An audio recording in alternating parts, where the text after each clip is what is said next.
Bien, buenas noches. Gracias por estar acá, acompañarnos en la quinta y penúltima clase de este seminario virtual. Este día tendré el privilegio de compartir con ustedes la clase de este día y vamos a hablar sobre las tendencias judaizantes del movimiento de raíces hebreas, ¿verdad? Algunos de ustedes probablemente, bueno, ya han estado en otros seminarios en los que he podido compartir también algún taller.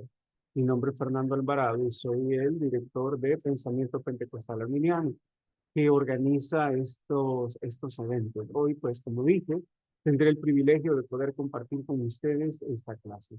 Así que quiero invitarle a que podamos estudiar juntos este tema, un tema que a este punto sé que ya se ha hablado de diversas características de este movimiento de raíces hebreas. Comparto con ustedes la pantalla para que podamos ver la presentación de este día, que como dije, el tema es las tendencias judaizantes del movimiento de raíces hebreas.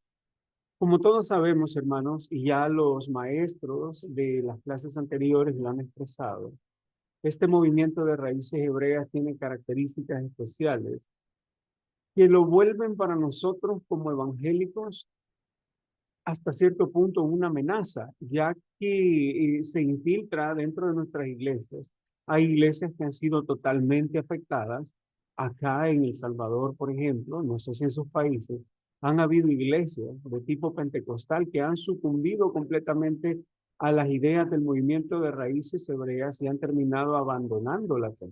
Hemos conocido de ministros que han adoptado esta forma de pensar, esta teología defectuosa que de hecho la iglesia primitiva y particularmente el apóstol Pablo combatió. Y se han apartado del evangelio de la gracia para seguir un evangelio diferente, como lo llamaría Pablo. Pareciera que la carta a los Gálatas fue escrita para personas que estaban siendo afectadas precisamente por ideas como estas. Hemos de decir, hermanos, que el movimiento de raíces hebreas ha ido ganando popularidad en los últimos años, por lo menos en algunos países donde poco a poco va llegando. Otros quizá ya tengan más tiempo de estar luchando con este movimiento y probablemente ya haya llegado al punto donde completó lo que tenía que completar y se ha quedado estancado. En otros todavía representa una amenaza seria para el evangelicalismo sano y es que las diferentes ideas que presenta este movimiento, porque en realidad es un movimiento que prácticamente dirigido por gentiles. Hemos de aclarar, como lo han dicho los demás maestros, que el movimiento de raíces hebreas no es un movimiento judío en realidad, sino un movimiento judaizante organizado, creado y dirigido por creyentes gentiles, es decir, que no tienen ni una gota de sangre judía en sus venas y sin embargo se sienten más judíos que el mismo Pablo. A la larga, dentro de nuestras iglesias, aunque no hayan adoptado todas las ideas de este movimiento, lo cierto es que se han visto afectadas seriamente por su teología. Este movimiento acostumbra a adoptar prácticas y creencias judías, incorporándolas al cristianismo o queriendo que el cristianismo como tal las adopte a fin de que el cristianismo se vaya desnaturalizando y pierda su identidad. Insisten en la observancia de la ley mosaica y como dije, a pesar de defender tanto la cultura, las formas y la ley judía, la mayoría de miembros, por no decir todos los miembros de este movimiento, suelen ser gentiles de pura sangre, no judíos, no personas que son étnicamente parte del pueblo de Israel, pero sí gente que tiene una inclinación filosemita, es decir, con un profundo respeto, admiración y casi idolatría hacia todos los judíos. Como el tema de esta clase precisamente son las tendencias judaizantes dentro del movimiento de raíces hebreas, hoy quiero que usted y yo podamos avanzar en algunos elementos que el movimiento de raíces hebreas busca imponer sobre nuestras iglesias pero no solamente presentarlas, sino que pretendo que durante esta clase usted y yo aprendamos cómo responder o sepamos cómo responder ante los argumentos de este movimiento. Como ya lo han dicho los demás maestros de las clases anteriores, el movimiento de raíces hebreas se enfoca en la observancia de la ley de Moisés y a menudo insisten sobre todo en la observancia de las leyes dietéticas, a las cuales le dan bastante importancia. Como usted y yo bien sabemos, al leer el libro de Levítico y otras partes del Antiguo Testamento, podemos constatar que eh, el Antiguo Testamento contenía leyes dietéticas. Por ejemplo, la ley mandaba que podía comerse únicamente animales, si eran marinos, aquellos que tuvieran aletas o escamas. Ninguno que careciera de escama, eh, como por ejemplo cierto tipo de peces o de aletas, como hay algunos de ellos como la anguila que no las poseen, igual que el resto de peces. Entonces estaban prohibidos por la ley de Moisés. Esto también excluía los mariscos y todo tipo la mayoría de los productos del mar, ¿no?, que no encajaban con esta descripción. Asimismo, en cuanto a animales terrestres, solo se podían consumir aquellos que eran rumiantes y a la vez de ser rumiantes también poseían una pezuña hendida. Si no cumplían con estos requisitos, pues simplemente no podían ser consumidos. Habían tantas restricciones más con respecto a las aves o a las cosas que se comían, se podían comer juntas. Por ejemplo, no podía comerse leche juntamente con carne de res, porque eso violaría, según la mentalidad judía, el principio de no cocer al cabrito en la leche de su madre o a un animalito en la leche de su madre. Entonces, por ejemplo, un judío, aún hoy en día, sería contra la ley dietética de ellos comerse una hamburguesa, por ejemplo, que tenga queso y tenga carne. Podría elegir que tenga carne o que tenga queso, pero no ambas cosas a la vez, por las mismas restricciones de la ley. Entonces, de este movimiento de raíces hebreas, algo que enfatizan bastante, son las leyes dietéticas, creyendo que nosotros los cristianos estamos obligados a respetar esas regulaciones dietéticas y no comer carne de cerdo, mariscos y otros alimentos prohibidos por la ley mosaica. Asimismo, también consideran que estamos obligados a respetar las diversas festividades judías, como la fiesta de la Pascua, como la fiesta de los tabernáculos o cualquier otra de las fiestas prescritas en la ley de Moisés. Hacen especial énfasis en el día sábado, el Shabbat o Shabbat y otros aspectos de la Torá. Para ellos, esta observancia es fundamental. Se oponen a la idea del domingo como día del Señor porque lo consideran que sería un aditamento pagano dentro del cristianismo que sería tomado de los viejos cultos al sol o de algunas otras prácticas religiosas paganas. Para ellos, los cristianos, estamos obligados a seguir estas leyes, a respetarlas y obedecerlas si de verdad queremos agradar a Dios. Entonces, como podemos ver, esto es altamente judaizante. ¿Y qué es lo que nosotros como cristianos podemos objetar y decirle a alguien del movimiento de raíces hebreas? ¿Es cierto que estamos obligados a guardar la ley de Moisés?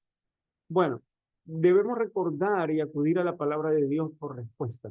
Jesús mismo afirmó, y esto es algo que este versículo generalmente suelen sacarlo de contexto sin tan siquiera entender lo que quiere decir.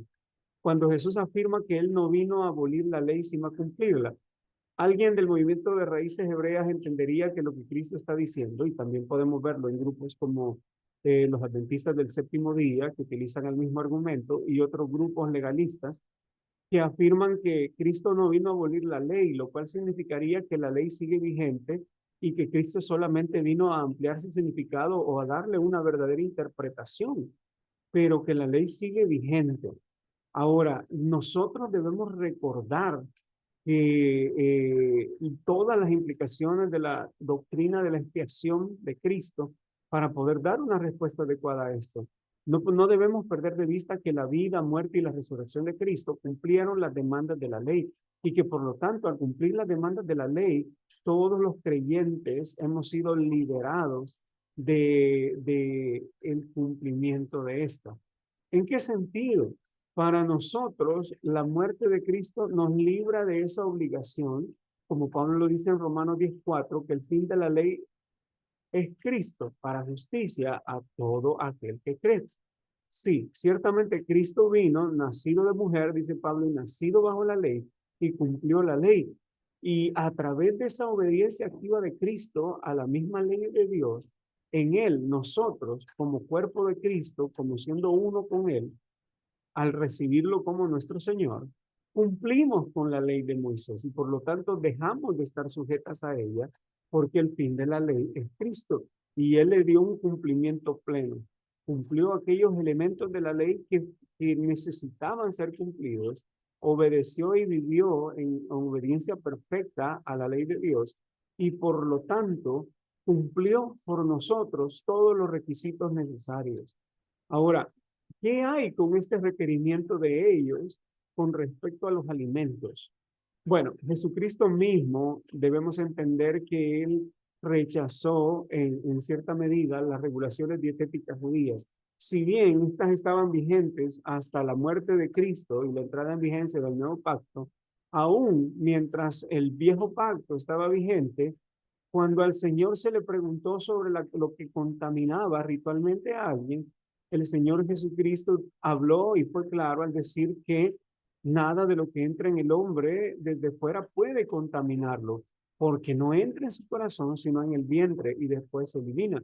Y Marcos añade una nota afirmando, y esto dijo, haciendo limpios todos los alimentos. Podemos notar acá cómo para Jesús la verdadera pureza espiritual está totalmente desconectada de lo que comemos o bebemos. Pablo más adelante diría que el reino de Dios no es comida ni bebida, sino justicia, paz y gozo en el Espíritu.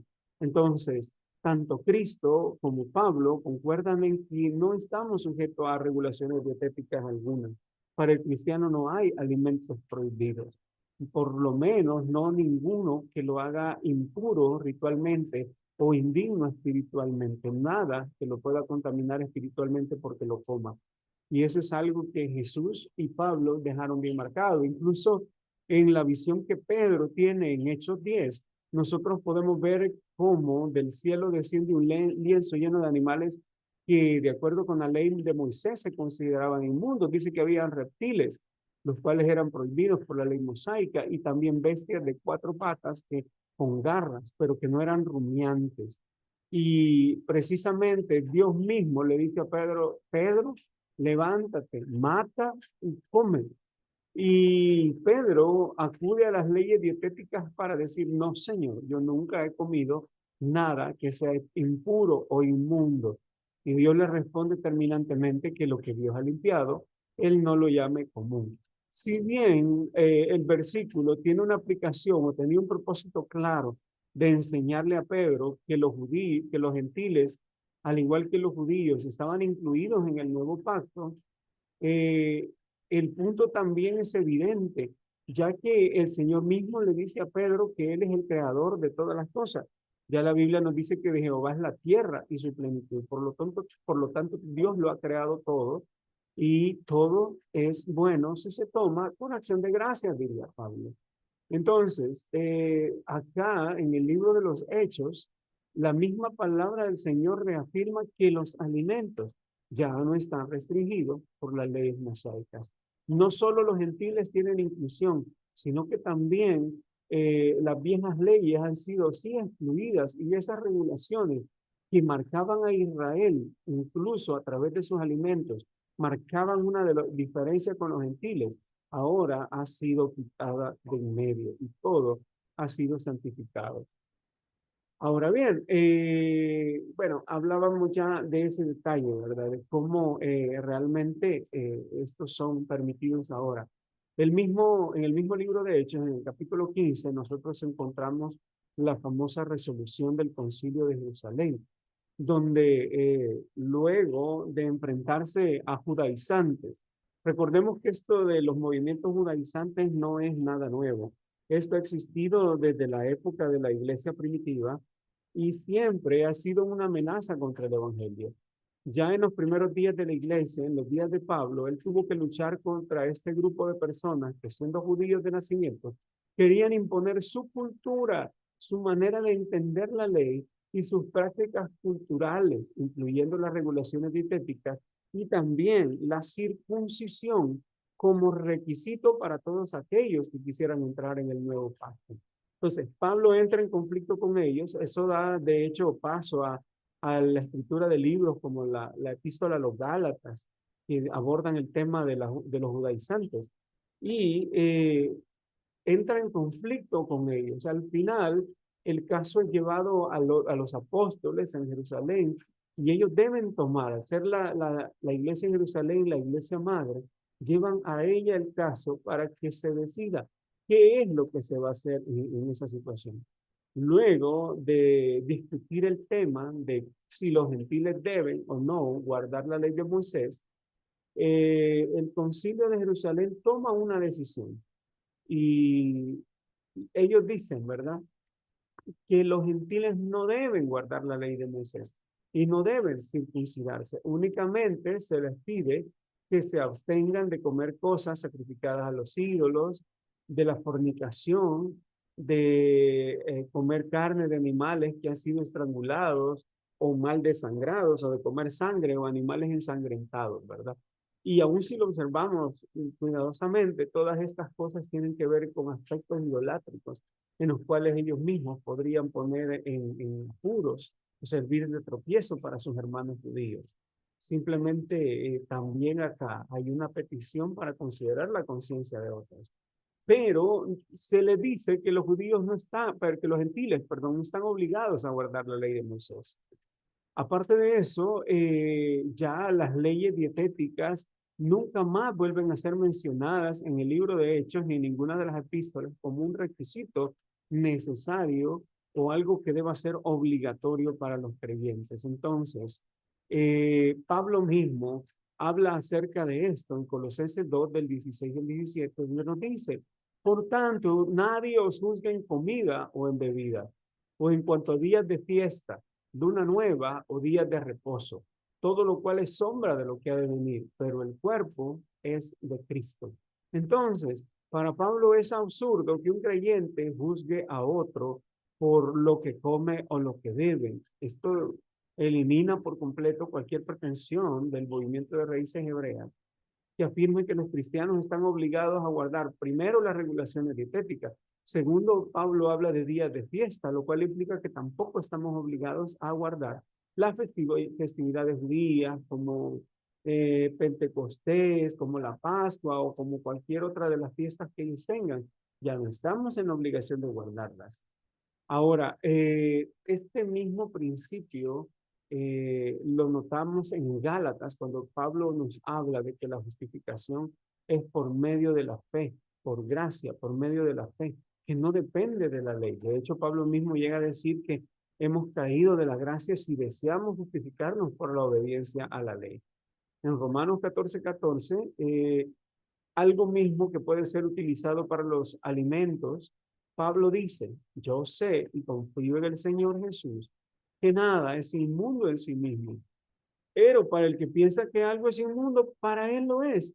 Para Pablo está claro, no hay alimentos que sean inmundos, no hay nada que sea malo por sí mismo. Pero hay personas que tienen conciencia débil y piensan que algo es inmundo, entonces para esa persona consumir tal cosa se convertiría en una violación de su conciencia. Por lo tanto, para él va a ser inmundo y no debería participar de eso, dice Pablo, sino más bien que cada uno sepa seguir su propia conciencia. Entonces, todos estos versículos dejan en claro que las leyes dietéticas ya no aplican universalmente, no son para los cristianos, ni son requisitos bajo el nuevo pacto. Otro aspecto que debemos considerar es que las leyes dietéticas ya se cumplieron. Estas tenían el propósito de separar a Israel de las naciones gentiles y destacar su santidad. Por lo tanto, puesto que ya hemos cambiado de pacto, hemos cambiado también de ley y todas esas regulaciones dietéticas también iban incluidas en toda esa acta de decretos que nos era contraria y que Cristo clavó en la cruz.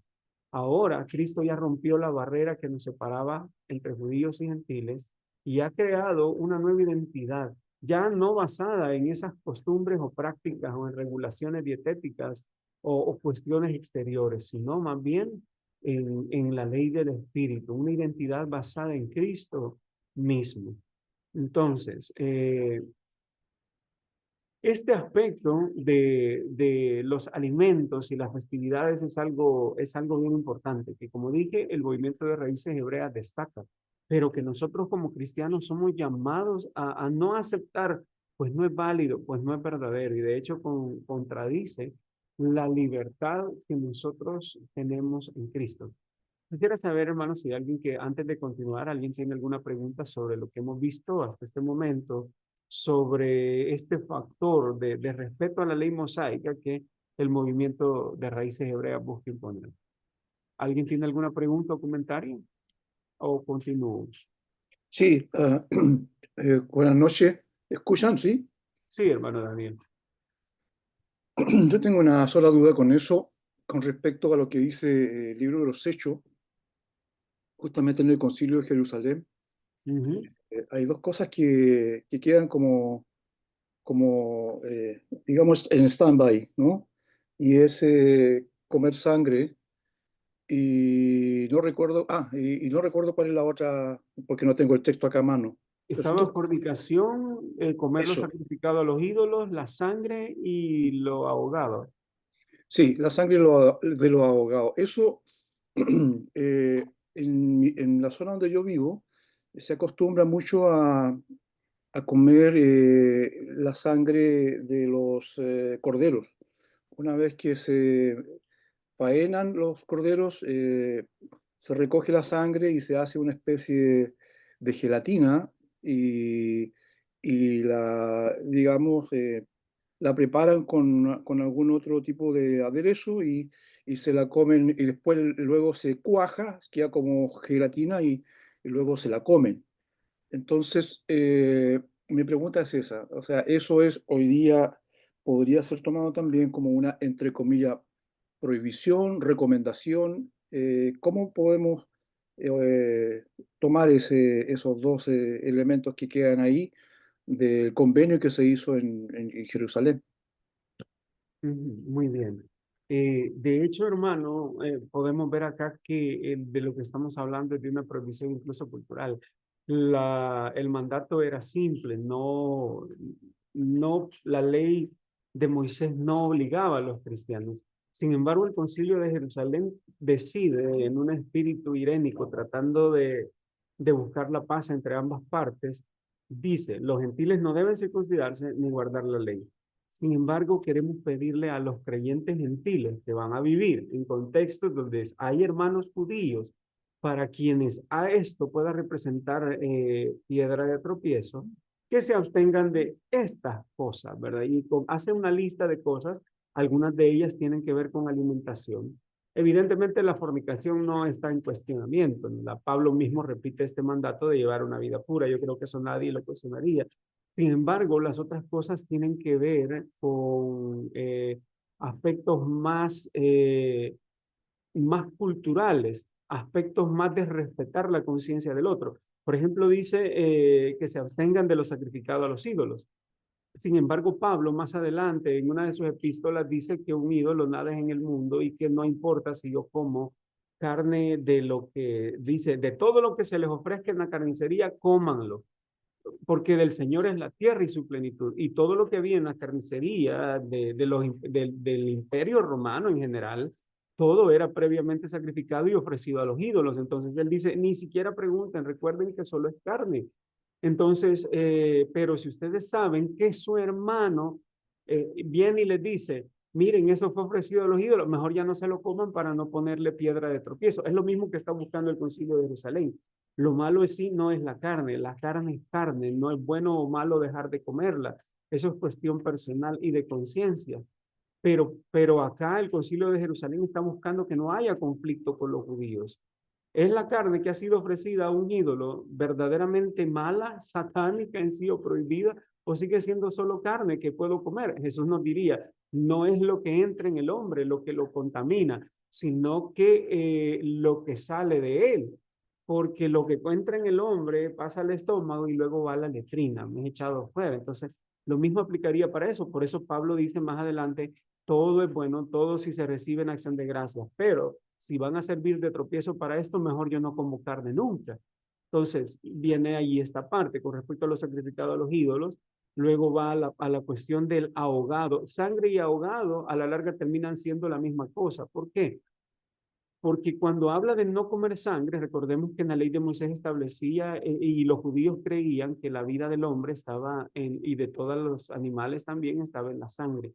Por lo tanto, creían que el alma estaba ahí, por lo que se pedía que se derramara. No se podía comer la sangre porque no se iba a comer el alma, la esencia vital de otro ser. Entonces la sangre era derramada en tierra, no se consumía, era la creencia judía y estaba así prescrito. Entonces, cuando habla de animales ahogados, también el caso es el mismo. Si un animal muere ahogado, obviamente no tuvo la oportunidad de ser desangrado correctamente. La sangre queda en el cuerpo del animal y cuando usted come esa sangre, en verdad, aparte que va a llevar más toxinas por la reacción del animal durante la hora de la muerte tan traumática, de paso que la sangre va a estar ahí, no va a haber sido correctamente desangrado. Así que a la larga termina siendo la misma cosa. Pero el punto vuelve a ser el mismo. Nada de lo que entra en el hombre lo contamina. Eh, que si, que si yo lo comería, créame que a mí no me provocaría comerme algo así porque no se me antoja comer sangre y no me parece algo delicioso. Sin embargo, por ejemplo, hay países, aquí en Centroamérica se come algo que se llama moronga y lo hacen así a base de sangre. En Colombia probé algo que le llaman morcilla, que llevaba arroz, sangre y todo dentro de la tripa de un animal. Y sinceramente no me apeteció ni me pareció tan delicioso, pero son costumbres y gustos de las personas. Entonces, la Biblia lo prohíbe. El Concilio de Jerusalén parece decir que sí, pero lo que está hablando son prácticas culturales, no un mandato universal. Está hablando de una cuestión de respetar a los hermanos que son de cultura judía. Sí es cierto, hay grupos cristianos que no lo hacen, debemos respetar la conciencia de ellos y si ellos sienten que eso es inadecuado, no deberían hacerlo. Y nosotros tampoco, para poner piedra de tropiezo, no deberíamos comer esas cosas frente a ellos si ellos consideran que eso es inadecuado. Pero en cuanto a si es una prohibición general de la Biblia, no lo es. Pablo en escritos posteriores anula mucho de lo que se dice acá en el Concilio de Jerusalén, para ser honestos, sobre todo aquello que tiene que ver con las regulaciones dietéticas. Pablo mismo explica que no es lo que uno come lo que lo contamina, que el reino de Dios no es comida ni bebida y que nadie puede legislar en lo que otro come o deja de comer. No sé si esto responde a su pregunta, hermano.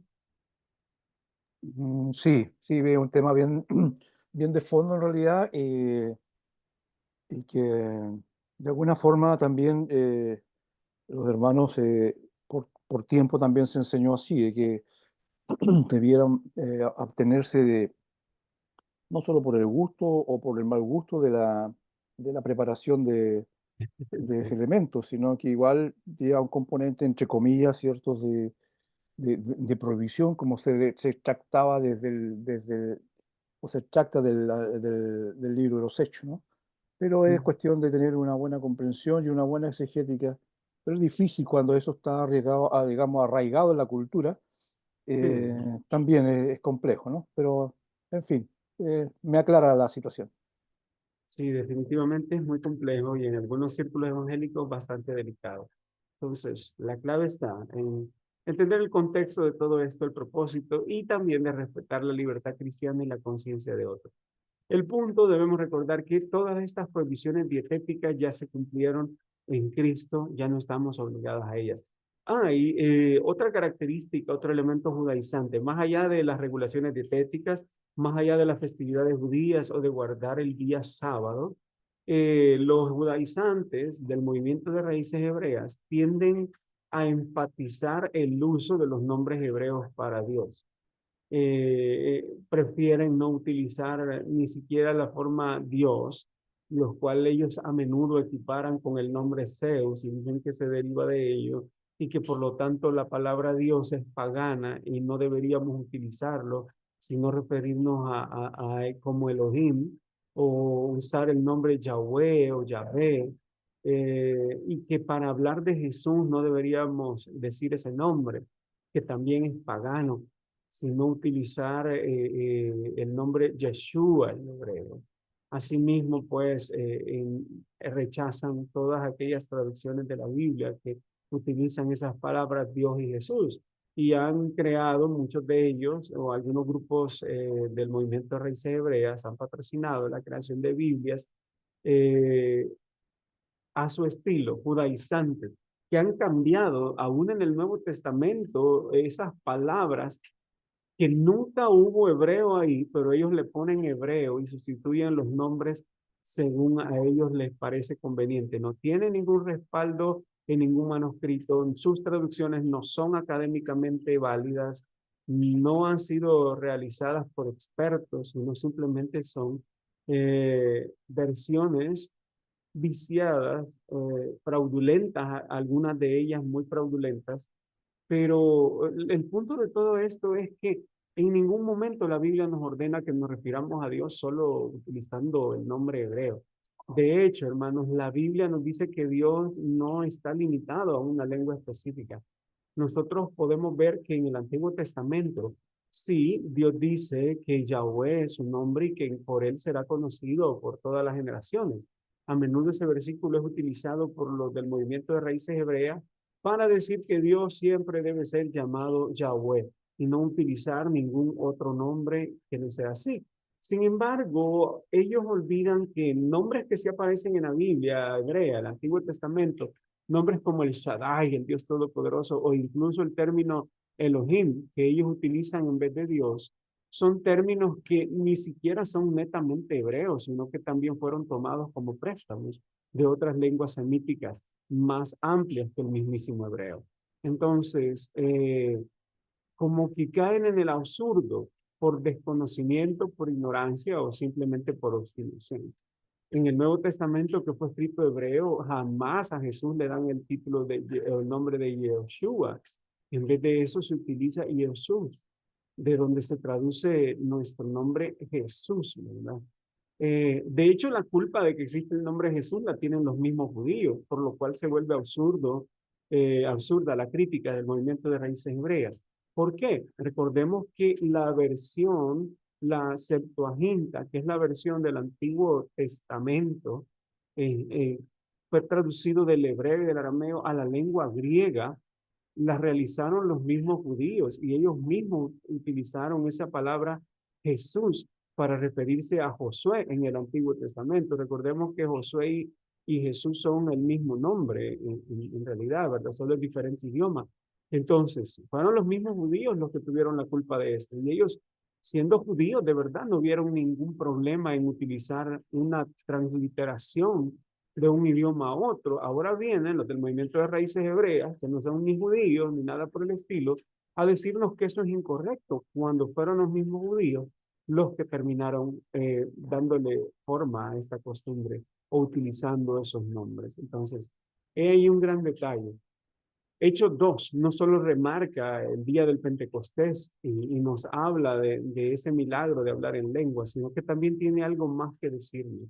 Primero, el mensaje que también Hechos 2 nos transmite es que Dios no está limitado a un solo idioma y a una sola cultura. Dios desea extenderse a todas las culturas y hablarle a cada una en su propio idioma, no en el idioma hebreo.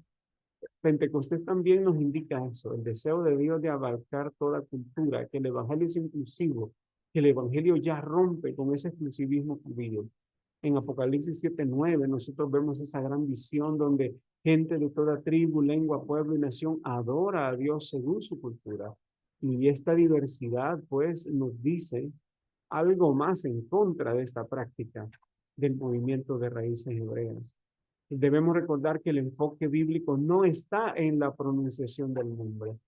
Eh, Notemos cómo de hecho en Éxodo 34, del 6 al 7, cuando Dios le declara su propio nombre a Moisés, él mismo no se enfoca en cómo pronunciarlo.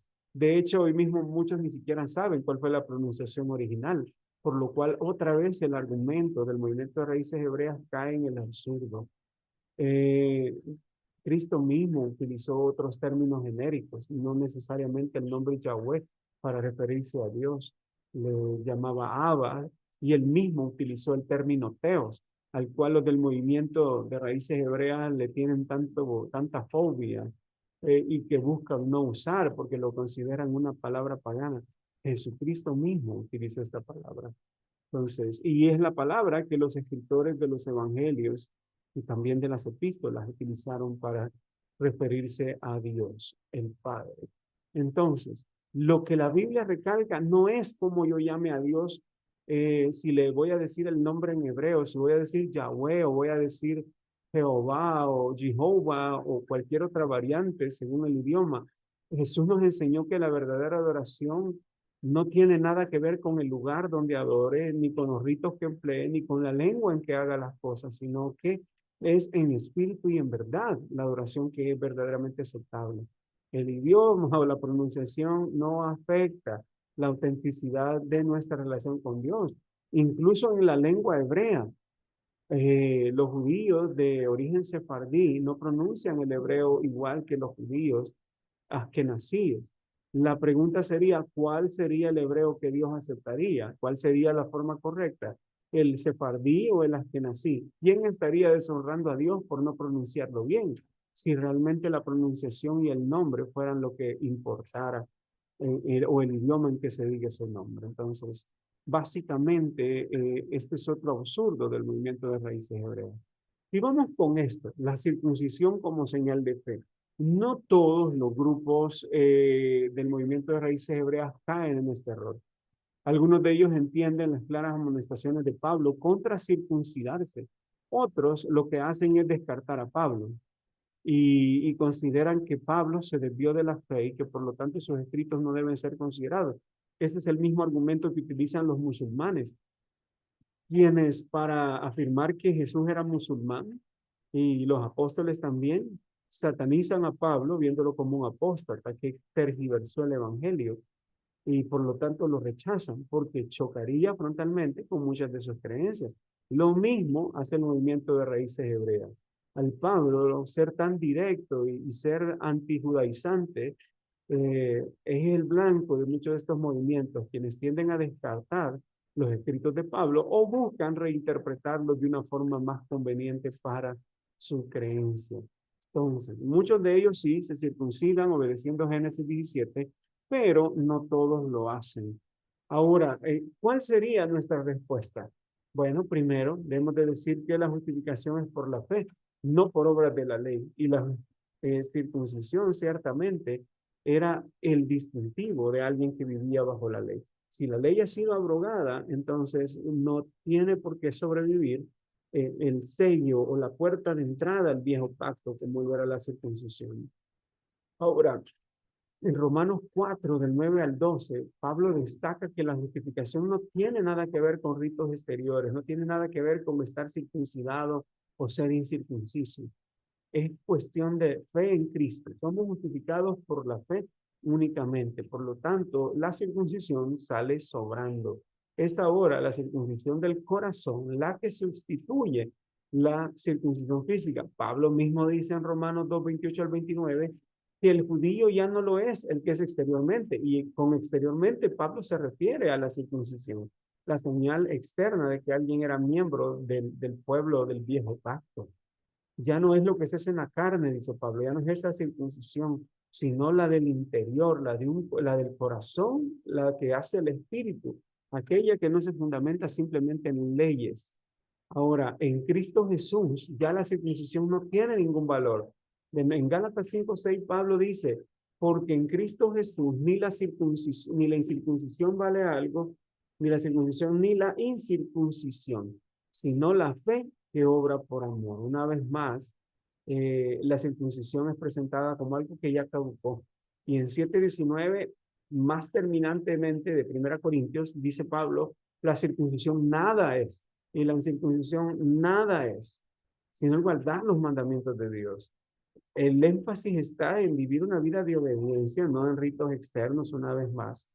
Entonces, es lo que Dios espera. De hecho, también el Concilio de Jerusalén, que ya mencionamos en Hechos 15, tampoco menciona la circuncisión, sino que de hecho dice que los gentiles no deben circuncidarse ni guardar la ley.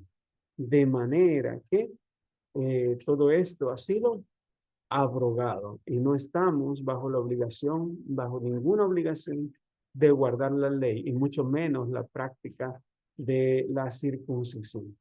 Pablo, de hecho, en Gálatas nos dice que todo aquel que se circuncida, prácticamente ya Cristo no le aprovecha de nada el sacrificio que Cristo hizo porque lo está cambiando por la ley.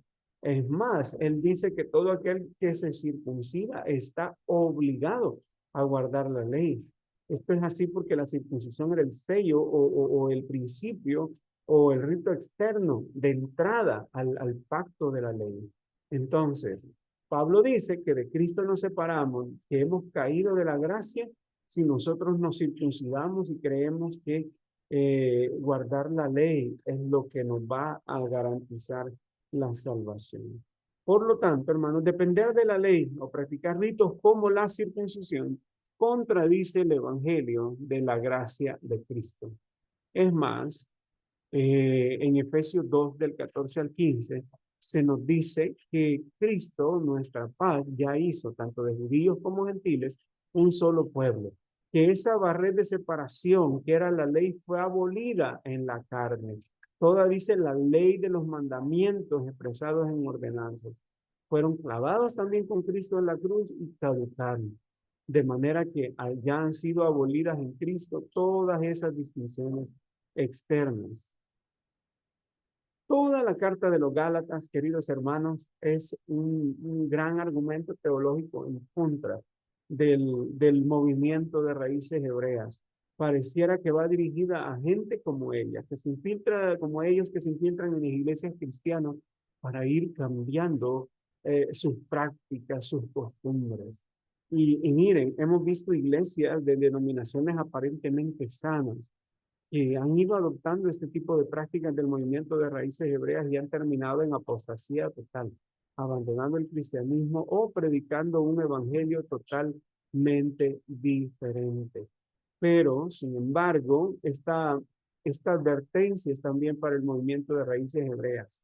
Gálatas 1:8 dice, pero si aún nosotros o un ángel del cielo os anunciare otro evangelio diferente del que os hemos anunciado, sea anatema, o sea, sea maldito, sea puesto bajo maldición. Si busca justificarse por la ley, ni siquiera un ángel podría venir a predicarles esto, ¿sí? Porque es incorrecto.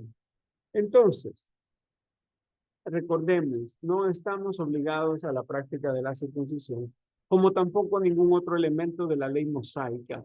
Otro elemento judaizante del movimiento de raíces hebreas es ese enfoque en la identidad perdida de las tribus de Israel. A menudo ellos enseñan que los cristianos son esas 10 tribus perdidas y que por lo tanto ellos deben recuperar su identidad, abandonar esa identidad cristiana y recuperar su identidad hebrea y observar la Torá. Esto, sin embargo, es un error, porque nuestra identidad ya no se basa como cristianos en la obediencia a la ley mosaica, sino que en nuestra identidad con Cristo, en nuestra unión con Él. Es allí que hemos sido injertados en Cristo, no en una herencia étnica que ya no tiene valor para el nuevo pacto. Ya en el nuevo pacto ya no cuenta ser judío, gentil, hombre, mujer, esclavo o libre. Solo cuenta la fe en Cristo para salvación. Entonces, la idea, hermanos, de que los cristianos gentiles son descendientes de las tribus perdidas de Israel, para empezar, no tiene respaldo bíblico. Segundo, científicamente es insostenible, ya que desde una perspectiva tanto genética como histórica y antropológica, es absurdo. Esto no puede ser convalidado. Seguramente, si muchos de los que hoy se sienten judíos por pertenecer al movimiento de raíces hebreas, si hicieran una prueba de ADN, se encontrarían sumamente decepcionados, ya que no encontrarían quizás ni una gota de sangre judía en sus venas. Entonces, debemos recordar, hermanos, que necesitamos cuidarnos de este tipo de movimientos. Es bien común cristiano buscar hasta en internet, en redes sociales, salen cosas tan ridículas como si tu apellido está en esta lista, tú eres descendiente de judíos, busca tu nombre, busca tu linaje judío. O sea, eso es un error. y debemos cuidarnos, y tanto bíblica como científicamente es insostenible. Para nosotros como creyentes, nuestra identidad cristiana no depende de la etnicidad, sino de la fe en Cristo Jesús, quien ya abolió todas las barreras entre judíos y gentiles. Bien, acá hay otro detalle. El movimiento de raíces hebreas suele tener desprecios a tradiciones cristianas que son históricas y a menudo las atacan calificándolas de paganas, entre ellas la Navidad, la fiesta de la Pascua y otras más, ¿verdad? Que se celebran. ¿Por qué llegan a eso? Bueno, sienten un desprecio hacia el cristianismo, ¿no? Y buscan borrarlo como identidad. Y en vez de eso, imponer una identidad hebrea que según ellos es lo correcto, lo que agrada a Dios. Pero debemos ser muy cuidadosos. Y yo creo que muchas iglesias y muchos creyentes han caído en la trampa y ya a veces o parecen del movimiento de raíces hebreas o parecen testigos de Jehová, que se vuelven enemigos de cualquier cosa que huela a festividad como la Navidad o la Pascua. Para aquellos que tienen dudas, no voy a entrar en detalles con respecto a estos, a si es bueno o correcto celebrar la Navidad o la Pascua o cualquier otra festividad.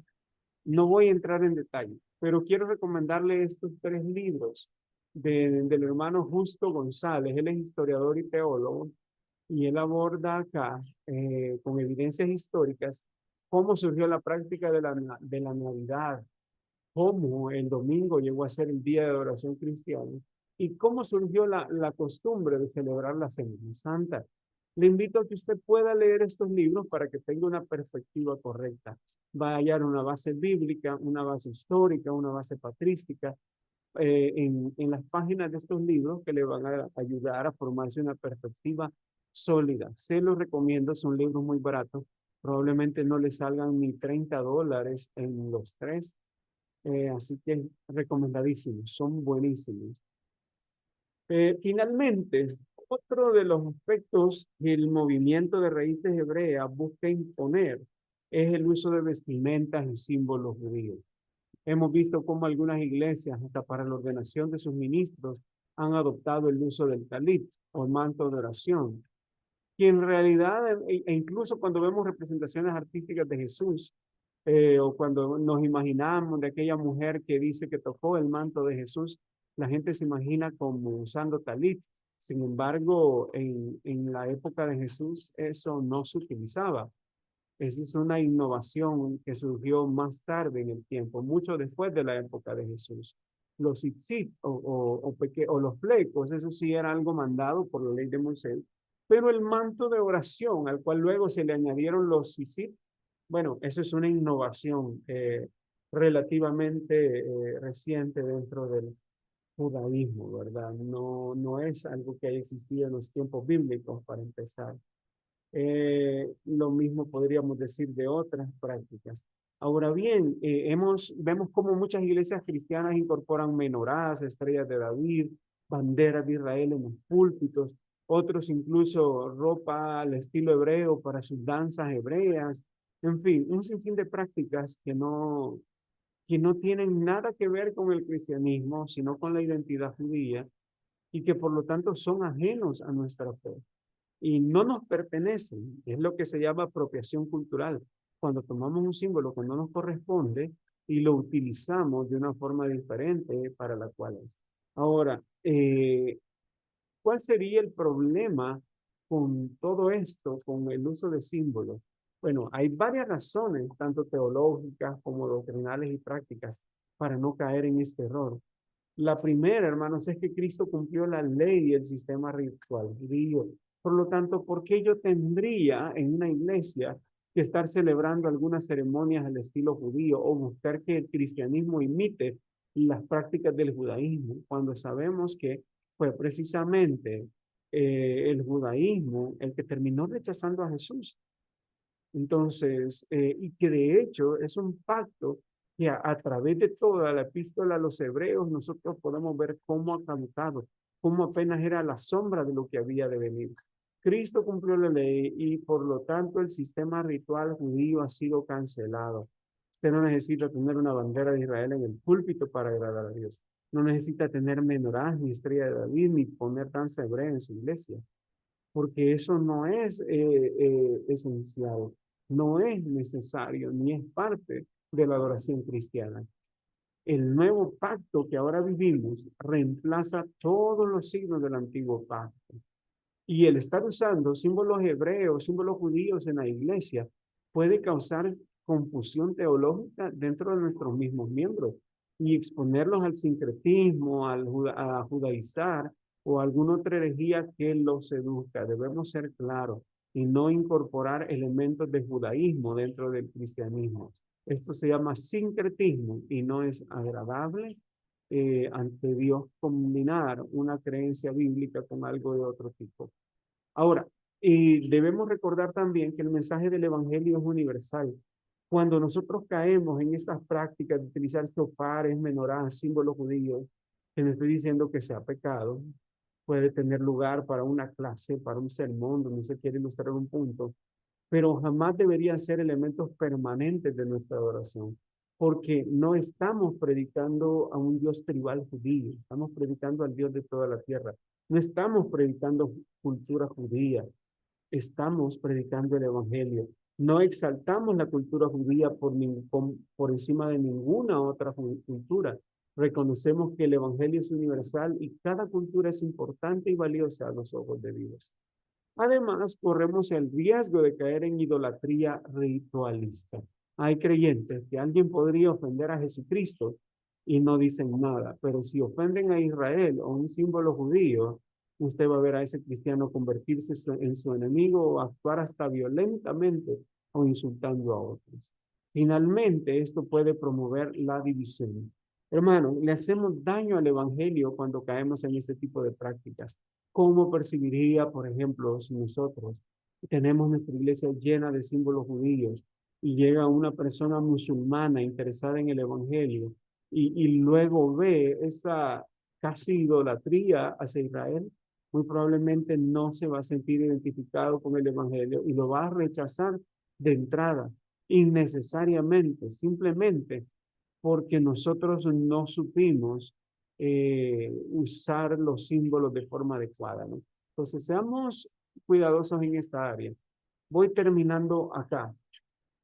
Los cristianos, hermanos, no necesitamos usar vestimentas ni símbolos judíos para buscar una identidad como Israel.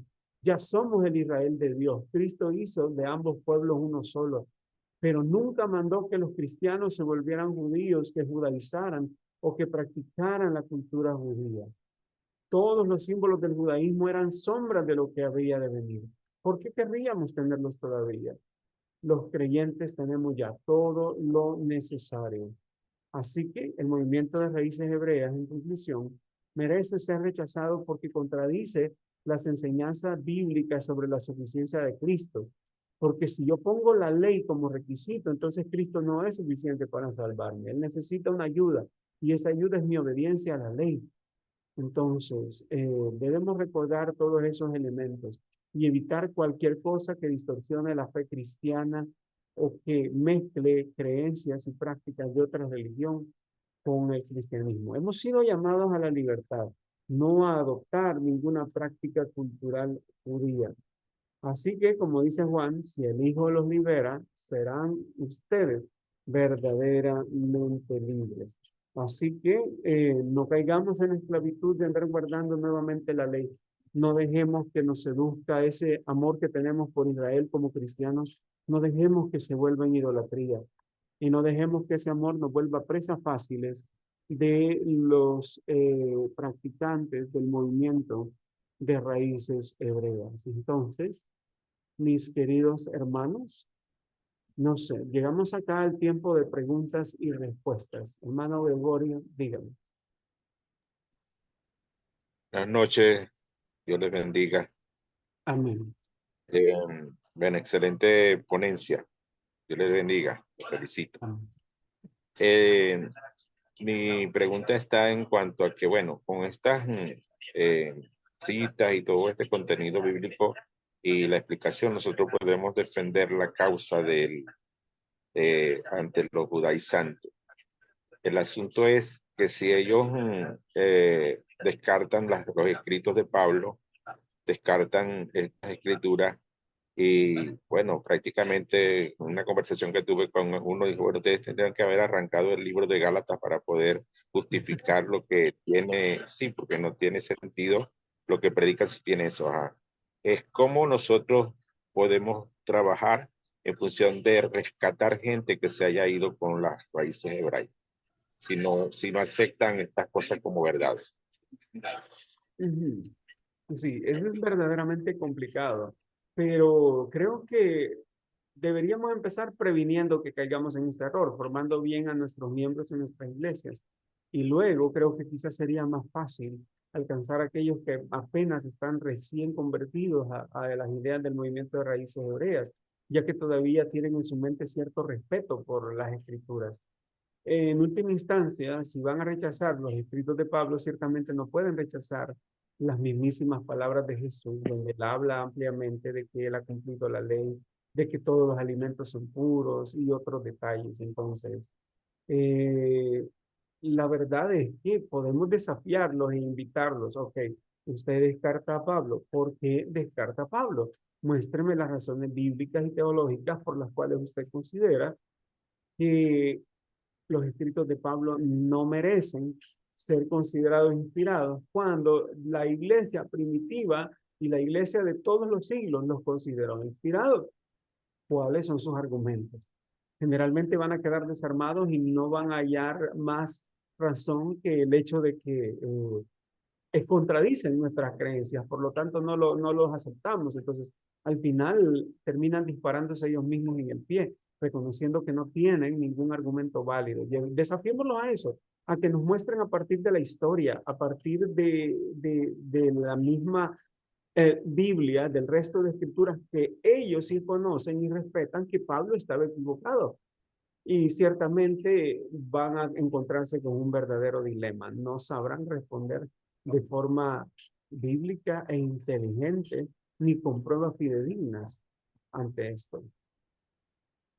Es como dicen los abogados, ¿no? Dejar la carga de la prueba en las manos de ellos porque nosotros tenemos la verdad. Muy Gracias, bien. pastor. Así es. Nomar Hostos.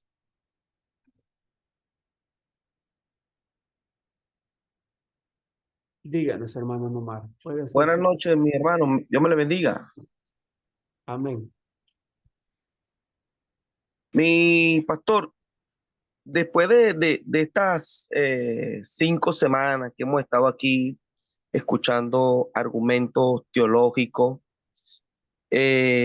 bíblicos, donde hemos observado, estudiado, internalizado que todo el desequilibrio y el desprendimiento bíblico que tiene las raíces o la práctica de el culto de este movimiento hebreo, lo que quiero expresar es pues, cuándo nosotros o por qué no determinarlo ya como una secta. ¿Por qué seguir hablando de raíces hebreas cuando hay suficiente sustento bíblico y teológico? Porque pareciera que esa falta de determinación nos hace como ser complaciente en algunas cosas. Creo que con todo esto que hemos visto, con todo lo que hemos estudiado, ya hay argumentos para establecer esta práctica o esta enseñanza como una secta. Creo que apuntar a eso pudiéramos ya nosotros en nuestras iglesias ya marcar una distancia y no seguir con esa complacencia. Bueno, sí, aquí en Venezuela he escuchado mucho algo que se está usando como el culto o la celebración del arca. Y estamos viendo gente llevando arcas pequeñitas a la iglesia y entonces ahí oramos por las arcas en esa mala interpretación de lo que hizo Obed, que tuvo su casa allí, el arca, y fue prosperado. Entonces, porque hay elementos, pues hay elementos en el Antiguo Testamento, claro, entendemos que ya hay elementos que han sido, que ya caducaron, que ya no tienen continuidad, porque estamos en la gracia, pero no somos determinantes en esto y se crea como un espacio de complacencia y hay que entonces esperar hasta las últimas consecuencias, cuando ya tengamos creyentes ya, o sea, cuando hablamos de una secta. Ujú. Indiscutiblemente, hermano, hay sectas que son, que han abrazado completamente estas ideas. Hay grupos como la Iglesia de Dios Israelita, por ejemplo, que es totalmente judaizante, celebra las fiestas, utiliza toda la simbología judía y ese respeto insano, ese cumplimiento que ellos exigen de la ley. Hay sectas o iglesias específicamente que han adoptado esta ideología. ¿Por qué muchos no se atreven a llamarlo secta? Bueno, primero porque el movimiento de raíces hebreas, más que fundar iglesias nuevas, infecta a otras iglesias que ya existen. Por ejemplo, uno esperaría que denominaciones bien establecidas como, otra vez, yo aclaro, yo soy pastor de las Asambleas de Dios, pero acá en El Salvador, nada menos, justamente en un pueblo vecino de donde yo estoy, hay una iglesia de Asambleas de Dios que está totalmente cubierta de menorás, estrellas de David. Las columnas de su templo se llaman Jaquín y Boaz, igual que en el templo de Jerusalén. La pastora o el líder de ahí local afirma tener un alma judía. Insiste en llamar a Dios por nombres judíos, entonces uno se queda así como, o sea, ¿qué pasa? ¿Qué está ocurriendo? Incluso en denominaciones bien establecidas, este movimiento ha hallado cabida.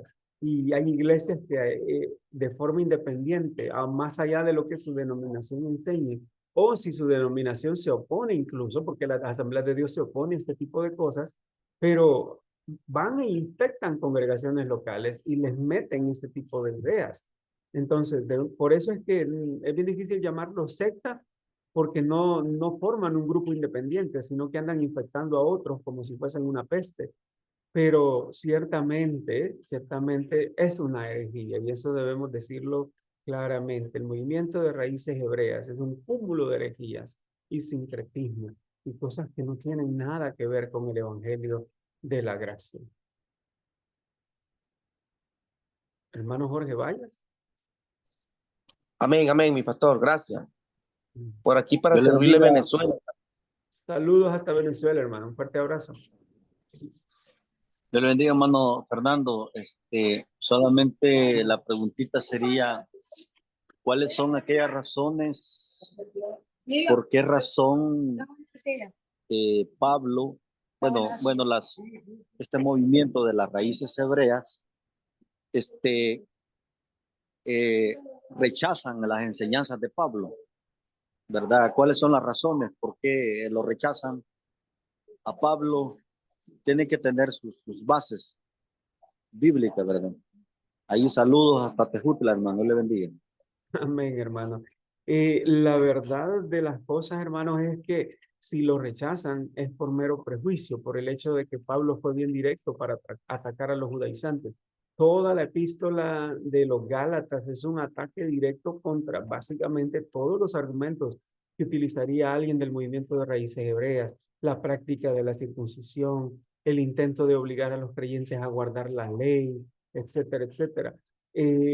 Pablo fue bien directo. Pablo no en vano es llamado el apóstol de la gracia, porque él era en contra de los judaizantes, era antijudaizante, a pesar de ser judío. Y él mismo dice, yo soy fariseo de fariseos, de la tribu de Benjamín, hebreo y de hebreos, y empieza a decir tantas cosas que a él lo harían un super judío, por decirlo así, un judío entre judíos.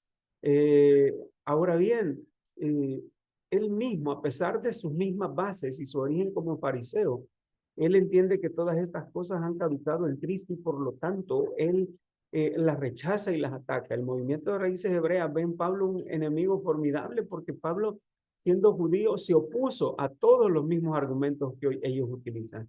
El movimiento de raíces hebreas no tiene nada de nuevo, solo es el resucitar de viejas herejías que han existido desde la iglesia primitiva, pero bajo nuevas formas. ¿Por qué rechazarlo?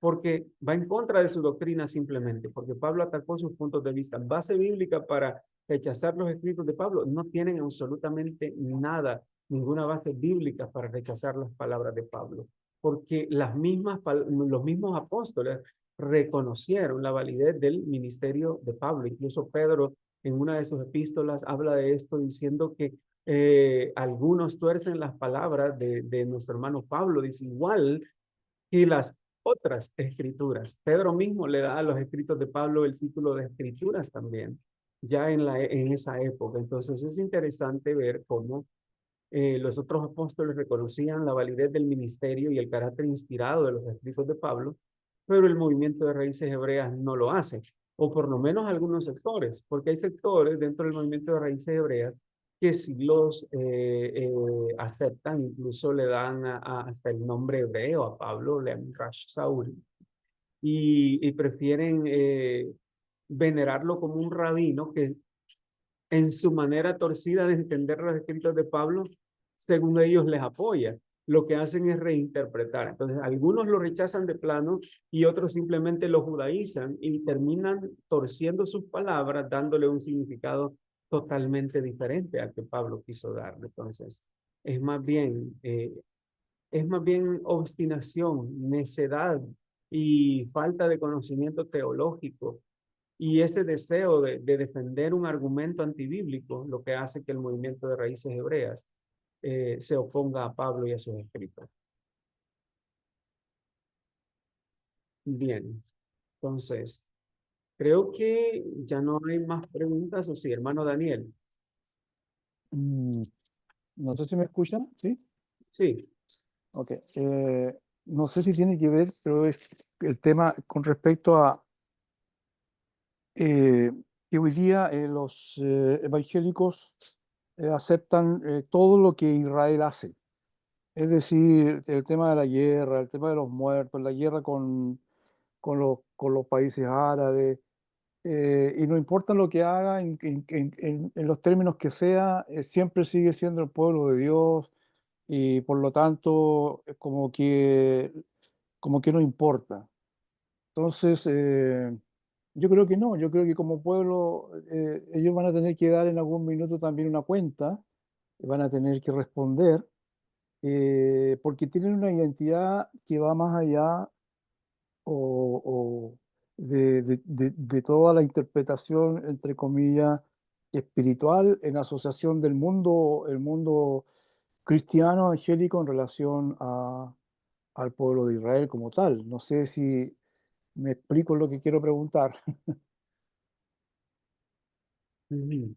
Bien, la verdad, hermano, es que tal como usted lo señala, hoy en el pueblo evangélico hay mucha idolatría hacia Israel. Y tocar ese tema le ha valido a muchos un suicidio teológico. Atreverse a hablar contra Israel en el ámbito evangélico es para despertar el odio. Incluso he visto cómo hermanos se enfrentan hasta a puños con otros hermanos por este tema. Y créanme que lo he visto con mis propios ojos. Es realmente problemático. ¿Por qué? Porque hemos malentendido ciertos pasajes donde, por ejemplo, se manda a pedir por la paz de Israel. Hemos malinterpretado pasajes donde dice, bendeciré a los que te bendijeren y maldeciré a los que te maldijeren.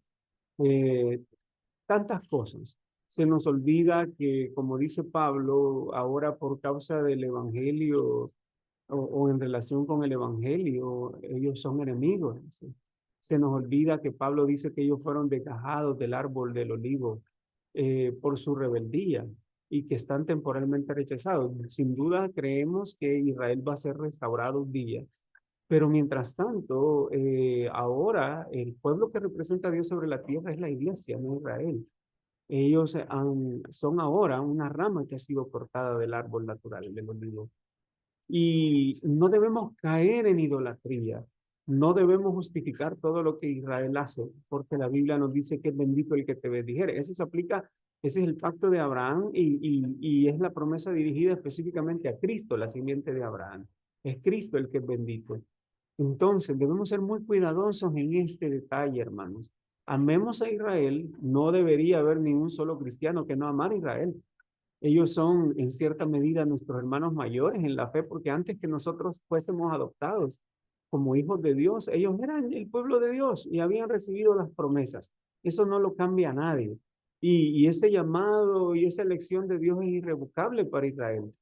Un día ellos van a ser restaurados, como lo dije, pero mientras tanto, ellos cometen errores como cualquier otro, cometen crímenes como cualquier otro, y nunca deberíamos como evangélicos mirar para otro lado o digámoslo así, no ser críticos a esos aspectos. Debemos señalar la maldad, venga de donde venga, y no hacernos cómplices, a veces con nuestro silencio. Debemos ser muy cuidadosos en esto, hermanos. Y como dije, no caer, evitar los dos extremos. El antisemitismo, que es el odio a los judíos, a Israel, eso no debería existir en un cristiano, pero también debemos cuidarnos que nuestro amor por Israel no caiga en la idolatría, que eso también es pecado. Adoramos al Dios de Israel, no a Israel. Y no todo lo que hace Israel está bien. Y no tenemos por qué estar de acuerdo con todo lo que Israel hace. Debemos denunciar el pecado, venga de donde venga. Israel fue acusado por los mismos profetas de su pecado, de su maldad. Y eso les costó la vida. Entonces, Israel no es perfecto. No tratemos de verlo como lo que no es. Dígame, hermano. Otra pregunta, disculpe que estoy preguntando en esta noche. No, no se preocupe. Quizás no tenga que ver, pero me llama la atención, estaba tratando de averiguar eh, que hoy día, no sé si esto viene de las fuentes neopentecostales más que nada, en que tratan a Dios de papá, de papacito, en vez de darle el carácter formal que la Biblia tiene en relación a Dios. Entonces oran a papacito, gracias papacito, en relación también al texto bíblico de Hebreo cuando Abba dice Abba Padre. Entonces como que relacionan esas ambas cosas y hoy día quizás ya no se nombra a Dios en algunas partes o algunas personas, hermanos o pastores, y están hablando de papá Dios, de papacito, etcétera. No sé si me puede ayudar con eso, por favor. Creo que mucho de eso cabe dentro de lo que es nuestra propia cultura latina, ya, que nos encanta usar ese tipo de apelativos afectuosos, pero no siempre tan respetuosos o no adecuados cuando se los aplicamos a Dios. No voy a decir que sea cae en pecado quien lo use, pero también quizás a veces se nos olvida que Dios no solo es nuestro Padre, sino que Él es el Señor del universo. Y no siempre sabemos equilibrar ambas cosas o ambos conceptos de Dios como Rey soberano y de Dios como nuestro Padre. Y no siempre solemos ser respetuosos hacia Él en los títulos que le damos. Como dije, no lo llevo a considerar algo que sea un pecado, pero sí deberíamos ser muy cautelosos. Jesús utilizaba esa palabra Abba para referirse a Dios, ¿verdad? Pero él tenía una relación muy especial que nosotros mismos jamás vamos a tener con Dios. Jesús y Dios son, junto con el Espíritu Santo, forman la Trinidad, entonces tienen una relación más especial que ninguno de nosotros jamás va a alcanzar. Entonces, eh, deberíamos recordar eso, quién es Dios, y en base a eso recordar la forma de dirigirnos a Él sabiendo que es nuestro Padre, pero eso tampoco quita que Él es nuestro Señor, nuestro Dios, el Rey del universo y que merece respeto y gloria, incluso en el trato que nosotros le damos, ¿verdad? Eso sí creo que sería una buena consideración. Y sí, se usa bastante en círculos neopentecostales que aceptan casi cualquier innovación, cualquier cosa que viene y lo aceptan acríticamente. Pero creo que también tiene mucho que ver con nuestra cultura latina y nuestra forma de ser. Bien, gracias hermanos por habernos acompañado esta noche. Los esperamos el próximo sábado ya para la última clase con nuestro hermano Rafael Riveros. Él es mexicano y bueno, también él va a compartir con nosotros el último de los temas y va a hablarnos sobre precisamente ese equilibrio entre la ley y la gracia y otros detalles más que el movimiento de raíces hebreas parece olvidar. Vamos a terminar con una oración. Si nuestro hermano Jorge Valles nos pudiera despedir, por favor.